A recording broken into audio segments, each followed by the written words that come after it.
After reviewing more than 30 Humble Original games, I can't think of another title that I've so drastically changed my opinion of from when I started to when I finished. When I first picked up Stumblehill, the 31st Humble Original game released with July's Humble Monthly Bundle, I hated it. But I stuck with it, and by the time I could see the end in sight, I didn't want it to be over. Stumblehill is kind of a physics-based 2D platformer that makes a terrible first impression. You boot up the game and get a bit of a preamble about your character Eki the Penguin going on an adventure to find some wings so they can fly. That's all well and good, but the trouble starts as soon as you're given control of the character.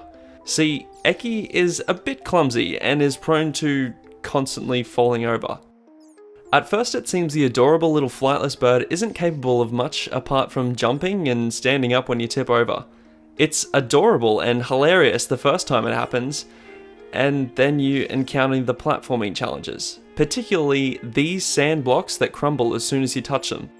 A pretty simple and standard obstacle for a hero like Shantae or Meat Boy, but something of a frustrating nightmare for a baby penguin with less balance than the Quap guy. When you play Stumblehill, it's at these annoying sand blocks that you'll want to shut the game off and walk away. But if you persist, you'll eventually beat the level with a greater understanding of the bizarre platforming mechanics and something of a battered sense of accomplishment. Then you'll move on to level 2 and you'll learn to do a few new moves that you didn't think were possible, like the wall jump and the tumble. You'll also start to appreciate the change in music and the completely new art assets. Man, this windmill level is nice, huh?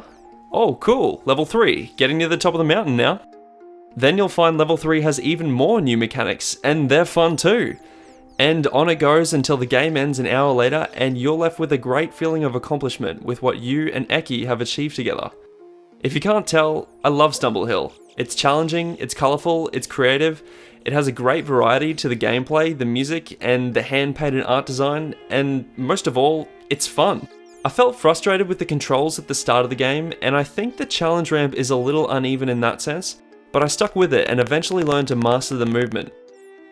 If you're willing to give it a chance and push through some early growing pains, Stumblehill is well worth your time.